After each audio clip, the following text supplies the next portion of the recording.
about innovative and holistic ways to optimize our health and well-being as we age. I'm Risa Morimoto, your host, and today we have a special guest, Susan Rosenthal, who is a life and business coach and also my partner in crime. She's co-CEO of Modern Aging. And so I wanted to bring her on today so we could talk about being productive, because I think a lot of us are either settling into new routines or trying to settle into new routines, trying to figure out what this new normal is. Is it a new normal? So there's a lot of upheaval that happens during times of chaos and change. And by the time we hit midlife, we've probably come across a few of those chapters in our life. But I think that it's extraordinary what we're going through right now. And I don't think a lot of us have ever experienced what we're going through right now, unless you were alive during 1918, which some people probably were. I don't know. So Susan, tell me a little bit about yourself and how you help people in general about in life and in business. Well, first of all, thank you for having me on this, and I'm really thrilled to be here. How I got into this, I think that I've always been a natural coach. I found that over the years, I was the one who did a lot of mediating between friends and family members, and throughout my career, it seemed that I always coached my bosses and my peers. I had my career in business. I started out in corporate America, and then I moved to smaller companies, and then had a few companies, and currently do. And coaching has always been natural for me. So I really love helping people and helping organizations realize their greatness. That's my mission in life. That's pretty awesome. So how are you doing at home? How are you handling things? Really well. We're staying in. We're not going out at all. In fact, we're ordering in groceries and other things that we need. So we're taking it very seriously, and I hope everybody else out there is as well. Hi, Elizabeth.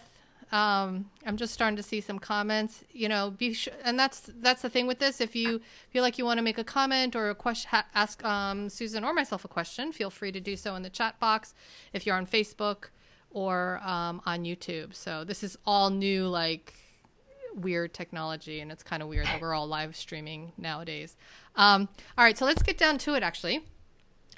Stress is huge right now for a lot of people, and we're in confined spaces. Well, if we're in New York, like myself, a lot of us are in smaller apartments, which kind of jacks up our stress levels. There's also a lot of fear and anxiety that I see online. And even amongst friends and family that I'm talking to, I think we're all starting to get to know people that are getting sick, whether it's mild or more serious. And just wanted to know what your thoughts are on kind of dealing with that kind of stress, fear, and anxiety. So I'm getting a lot of phone calls actually from people about their stress. For myself, I seem to, during times of crisis, I go the other way and I go into ease and peace, because I know that I need to be the rock for a lot of people that count on me. So I am now very much in a place of calmness, and also I am using this time very well to move myself forward and learn new things about myself, as well as move forward in business. So I find this to be a really highly productive time. I'm getting more sleep than I usually do, getting more exercise than I usually do. So I find that this has really been beneficial for me.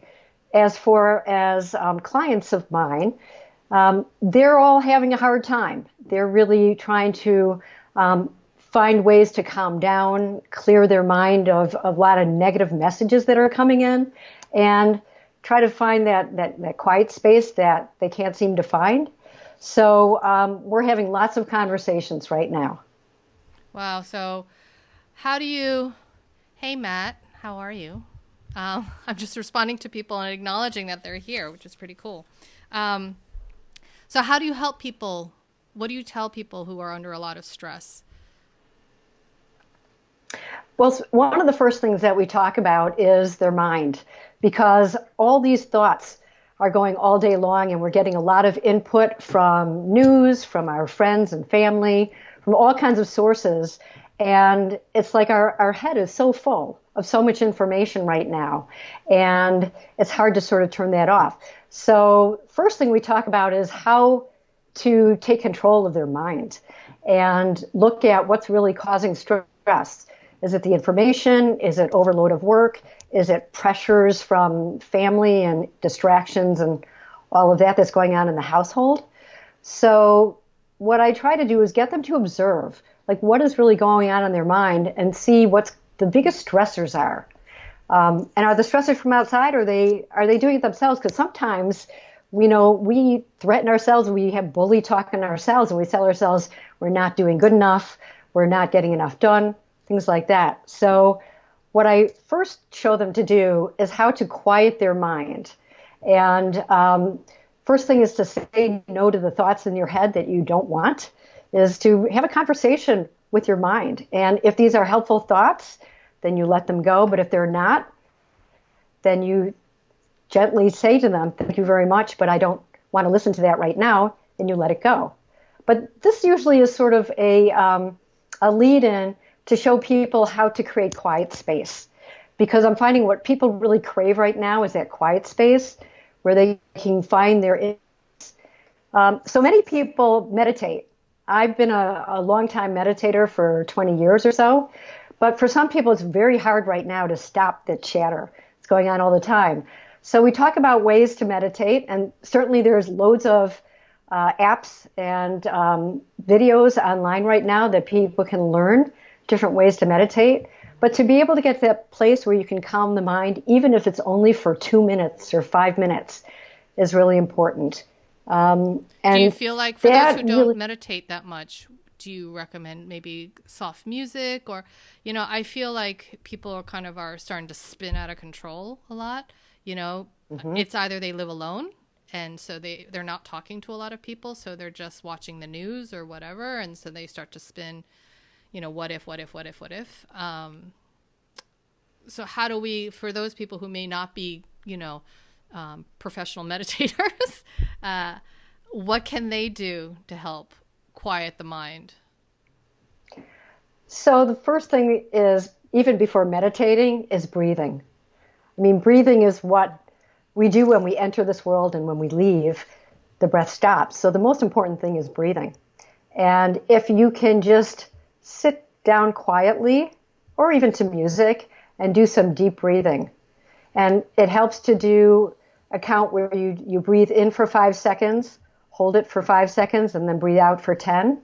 And if you can do that, even for a minute or two, that starts to calm down the nervous system, starts to calm down the mind, relaxes the body, and that can actually get you more centered. It also can bring you back into your body and out of your mind, so that you can feel a little bit more grounded. And another great way to sort of get to calmness is go for a walk, put your feet on the ground outside, because just being outside and being attached to nature in some way can get you there quickly. But 6 feet apart from everybody, or be alone. Of course. Especially in this city, which is not so easy. And I also feel like certain things that may just help are things like dancing or whatever, putting on some really fun music, things that just get you out of your own, just get out of your own head. It's really super, super important right now. So what are some of the things? So if we can calm ourselves, right, and realize and be able to turn off those negative thoughts, or those thoughts that are kind of creeping up on us, how do we then move forward to get things done, right, and not get paralyzed by our own stress or our own fears? Oh, I'm glad you asked that. That's a really important question, and I think that's another thing that people are really struggling with, is how to be productive. I mean, we're not used to working at home, most of us, and we're certainly not used to working with all the other people and furry friends, furry members of the family that are moving around. So easy to get distracted and so easy to lose motivation. And so some of the things that I show people to do, one of them is to create a morning routine. Is that when you wake up in the morning, that you have a set number of things that you do to start your day.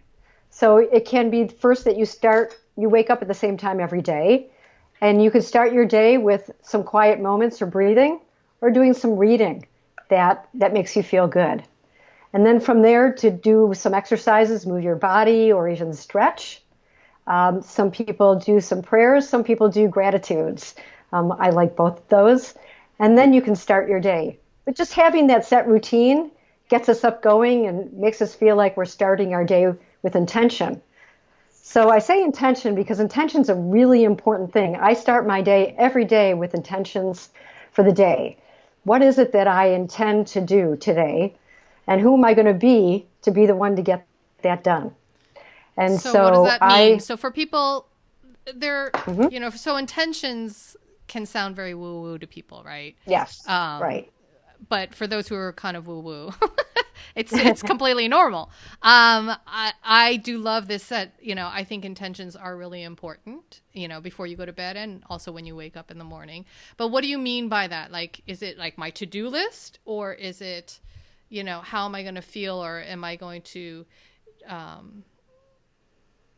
how am I going to be in the world today type of thing? Or is it, how do we, I don't know if people understand really what having an intention means in this context. Right. Well, good question. And, it's a combination of both of those, actually. So it's a combination of what are your goals, what you want to get done today, but more importantly, it's who you're being. It's like, who are you? And what do you need? Who do you need to be to get them done? So, for instance, if I'm going to be having calls with clients, then I am being the person who's being a coach, who's being a leader and being a good guide and a good listener. And I remind myself of that every day when I start my day. And then I think about what is it that I really want to achieve today. And it's not just the to-do list, because sometimes I think about what is the most important thing for me to do today. And it could be something that doesn't even show up on my to-do list. And I will think about that really might need to take precedence over the other things, or I might just need to fit it into the day so that I am doing what is most important to move myself forward and help the people who are reliant on me. So how is So that different now that we're all kind of, sheltered in place versus, pre-coronavirus in terms of how you set your intentions? Is it different now for you? it's not very different for me, but I think it is different for other people, because I think that who go into an office setting, to a large degree, their environment has a strong influence on how they move through the day. There are people around them, there's interruptions, they may have meetings, but they're influenced by their environment. All of a sudden, you take people out of their environment, and some people feel lost. Particularly people who are extroverts, who are used to having that social factor and going over to the water cooler, so to speak, and having interaction with other people, and they may not have that. So I think it's disorienting for a lot of people to be working from home. So let's go to that, because I know a lot of people who only work from home. I mean, only work in an office. How do you what suggestions do you have for them in terms of trying to create routines or schedules for themselves so that they can still be productive at home? Yes, it's very hard for people to go from a structured day to unstructured. I mean, I know that for me, sometimes I think about if I had no structure in the day, I'd be tempted to not get anything done. So I create structure. If there is no structure, I create it. And one of the ways I do that is I look at my day and I chunk things down into times. So I set up what I need to get done, and I assign times to get it done throughout the day. And I decide the start and the end times. And I break things down into smaller tasks And that's important for a lot of people so you don't get overwhelmed. It's very easy. You think about all the things you have to do, and it can be really overwhelming, particularly now. So if you break it down into smaller bits and you set times to get things done, then you can actually feel good about getting done. And then make sure you take breaks. Because if you go through the day and you are not taking breaks, first of all, it feels endless. You know, it can feel like the day is dragging on. But we're not used to sitting all day long. And that's actually not very good for the body as well. So you want to take breaks. You want to remember to drink your water. Hydration is really important for focus and not to have brain fog. So drinking your water is important. I get up every hour to hour and a half and stretch. You mentioned dancing. Sometimes if I'm feeling really good, I'll do a little happy dance. And to have snacks nearby. Now, I want to caution you, it's so easy to walk into the kitchen and Depends on start what kind of eating, start snacks. grazing. Yeah. Right. I mean, a bag of Yes. Doritos versus, a handful of almonds, you can't really compare the two. That is so true. And, with all the food nearby, it's so tempting to go for maybe a little bit of ice cream or some popcorn or something. But what I do is I think ahead of time what kind of snacks are best during the day to give me more energy and fuel. And I have those nearby, so I'm not tempted by walking into the kitchen. Yeah. Well, I think, I did hear a statistic that we're supposed to actually get up and move every 50 minutes, which I find crazy because like if I'm editing or whatever, I can sit no problem 2 hours, 3 hours, which I know is really bad for me. But I do look away from the computer every 20 minutes, which is super important for those people, those of us who are on computers every day, all day long. And I think we're on them even more now with, using Skype and Zoom and all these kind of online video chatting tools. And so our eyes are already getting bad, so we really need to make sure that we're not staring at the computer all day long, and then we're watching Netflix at night, and it's really terrible. Um, Well, and also our posture is yeah, getting worse because by looking down like this, whether we're looking at our computer or laptops or we're looking at our phone, we're getting that curvature in our neck. And the chiropractors are telling everybody now to sit up straight, hold your phone up or put your computer up higher so that we're not getting this lean that we're starting to all have permanently. yeah. So those of you should definitely. I mean, they say you can even put an alarm on your phone if you need to be reminded. If you don't, if you're one of those who gets so absorbed in your work, but but yeah, make sure you're looking up, making sure you're walking away, and walking away does stimulates your brain, and ultimately, I think that helps with your productivity. By walking, like working all the time doesn't necessarily being productive. Well, don't you feel like you need mental breaks? Don't you feel Oh, like you all the need to time. change your thought?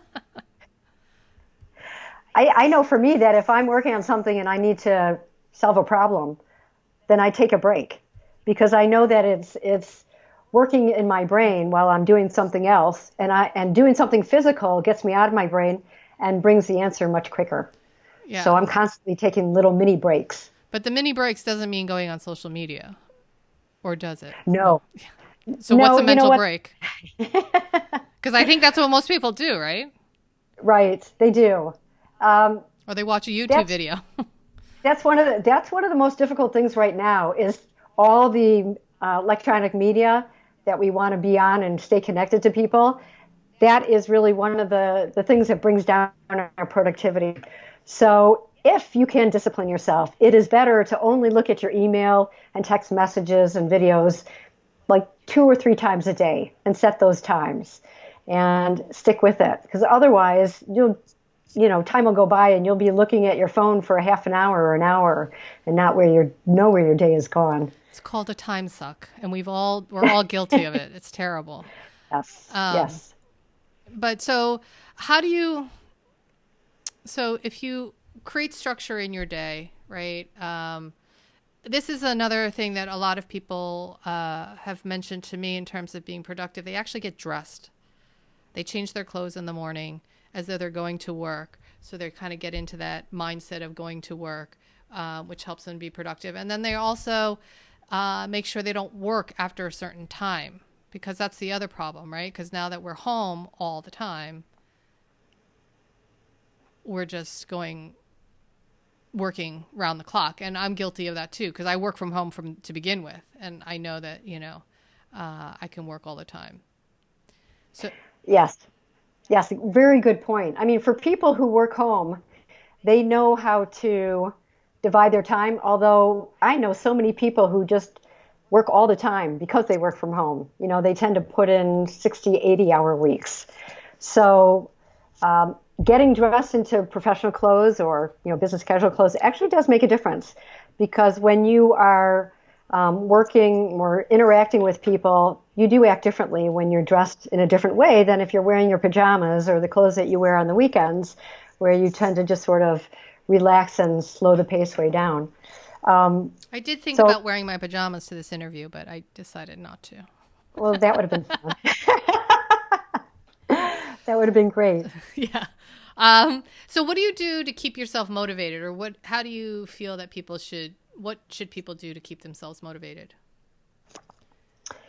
You know, um, in addition to all this chaos and change that we're going through right now, I would say there are more people than ever that are thinking about whether they're doing what they really want to be doing. I know a lot of people out there are losing jobs or at risk of losing jobs, and they're starting to think about, well, what am I going to do next? How do I pivot from here? And so there are a lot of people who are going through some motivation dips right now. What I would suggest for them, some of the activities that I do with people, with clients, is there's an exercise called 20 Reasons Why, is that you make a list of the 20 reasons why you're doing what you're doing. And it can be your work, it can be your relationship, it can be any kind of activity that you're doing. Is that something that And you want to change, you mean, or just no, it's the reasons for the choice that you've made. So whatever you're choosing to do. Now, if you want to make another choice, then you can do it from that standpoint. Say you're looking at options A or B. Then you want to create a list of 20 reasons why for each one. And the reason why 20 is so important is that it's really easy to write the first 8, 10, 12. But when you start to get past, say, 15 or so, we start to run out of ideas. And what's happened is that the easy ones come out of our head. But if we take the time to go deeper, then we start pulling up ones from our subconscious, and then we start really getting in touch with how we feel about things and getting new information. So you want to push yourself to get to those 20 reasons. But if at the end of writing this list, you are not excited about why you've chosen to do something, you know to walk away. And if you are excited, then your motivation is back up. And so that helps. One other thing I would add for motivation is that it's really easy to just keep working. And we don't get the praise. We're not really good about praising ourselves. Are you good at it? I know I'm not. oh, forget it now. I'm Japanese. We don't do that. Okay, so you have to actually give ourselves the approval and the praise that we want. We can't necessarily expect it from people because they're not around us. So we actually have to give ourselves praise. And I remind myself to do that each day, is think about, what did I do really well today? Or if I've done something really well, I give myself a good pat on the back or a happy dance, do a little celebration, and then get back to things. Yeah, that's actually someone just told me that recently about kind of celebrating those wins, no matter how small that they are, just acknowledging them, like creating a focus acknowledgement of a win or an accomplishment for the day. Mm-hmm. And and then it starts to build on it. But so how would you say people should keep it's if you've lost your job, right? Mm-hmm. It's kind of a grieving process that happens, especially the way it's happened to many people with this pandemic. So how can people like that use this as an opportunity to either think about a new career or find a new job or use this time wisely as opposed to just doing nothing and feeling bad about, the situation? Yes, that's a really good point, because I think some people are going to go through this and say, wow, I could have used that time otherwise. And I do think that this time where we are sequestered is valuable time. I mean, this is time for us to slow down and to get more in touch with ourselves. So for people who maybe have lost their job or about thinking about other things, I think getting quiet, doing that breathing or meditation or walks or listening to music, whatever it could be, to just sort of allow thoughts to come in, to bubble up. It's not about pushing or trying to get the answers. It's really about allowing. And another exercise I really like is to sit quietly with a piece of paper and a pen and write down questions that you might have, maybe questions that you want to ask yourself. And when you write those questions down, then you just take a couple deep breaths, and whatever comes into your head, you just start writing. Just start doing automatic writing. And without editing or thinking about it, and you just write until the answer is complete. And you go on to the next question. And it helps actually to write the questions ahead of time. And at the end of doing this, you look at what you've written, and you always learn something about yourself. So if you're thinking about trying something new, why don't you ask some questions about it and see how you feel? See what comes up for you. You'll be surprised what you might learn. No, that's awesome. So how can we?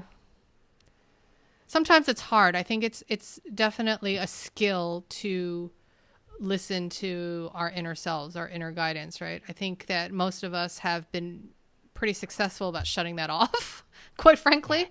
We're just so into the, I got to do this, I got to do that type of mode that we're busy, busy, busy of all the things that we have to do for the day that we don't really take the time to quiet our minds and really listen to what's happening, in here.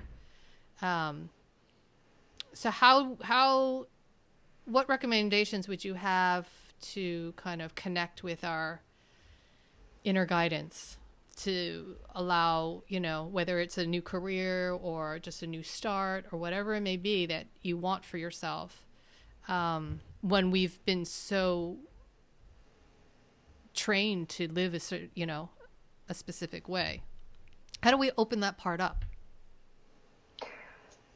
That's a really good question. I know a lot of people use their faith and use religion to get in touch with that deeper part of themselves. And the way to do that, I think that works well to open it up, is to do deep breathing, first and foremost, because our breath really sort of connects our head to our body. And what we also want to do is come from our mind and drop into our heart. So while you're deep breathing, if you also focus on your heart and what makes you happy, what makes you feel good, you start to allow yourself to sort of bask in that glow of feeling good. And from that place, you can start to think of, well, what else would make me happy right now? What kind of task would make me happy? What kind of work might make me happy, or relationships or lifestyle, whatever it might be. But I think it's a combination of dropping into your heart and allowing things to come forward. For people who have a good sense of their intuition, to allow your intuition to bring information forward. And for some people, they don't really know quite how to connect to their intuition. And really what I would say is it's listening. Just sort of listening to your thoughts, observing your emotions and your feelings. And if you spend enough time observing yourself and listening in, you're going to get a lot of information and a lot of guidance. Yeah, I agree. I mean, I feel like for people who maybe, if they lash out at a family member or whatever, I think when that's over, to kind of sit back and really understand why you lashed out. Oh, and Susan is frozen. I don't know why. Well, that's a first. Hey, Billy, Helen, and Kitty, and Lynn. I don't know if you're still on here, but anyway, I guess maybe I'm going to wrap this up. But I did want to say that I feel like What's happening here? Is this bad? Oh, Can you see okay. me? Now you're back. That was weird. Okay, Anyway, good. That I was was just strange. saying, no, I was just trying to figure that out. Anyway, sorry.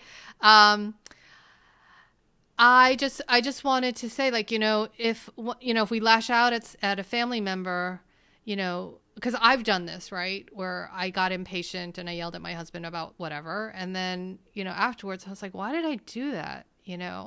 And it's not that. It's like it's always something else, right? It's always in a deeper frustration that may have happened, years ago or yesterday or whatever, and it's significant because clearly it's then starts to affect your relationships. And when we're in such close quarters now, I think it's important to, open up those communication lines and be as honest and forthcoming at the time when things are happening, right? Because I Hmm. think the more we bottle up, the more disconnected we become to our intuition, and it just makes us confused, and it also makes us really unhappy and more frustrated. And there's a lot of stuff that we can't control right now, um, but I think what's happening in here is something that we can, with if we are committed to doing the work, right, and being honest with ourselves. Yes. I mean, look, all of our emotions are sort of on high alert. They're running rampant now, and we're going to get triggered. Just know that it's going to happen. And so, what I say to people in my family is, I apologize up front.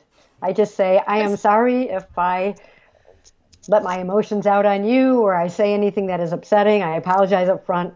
And please know it's these times. It's not who I really am.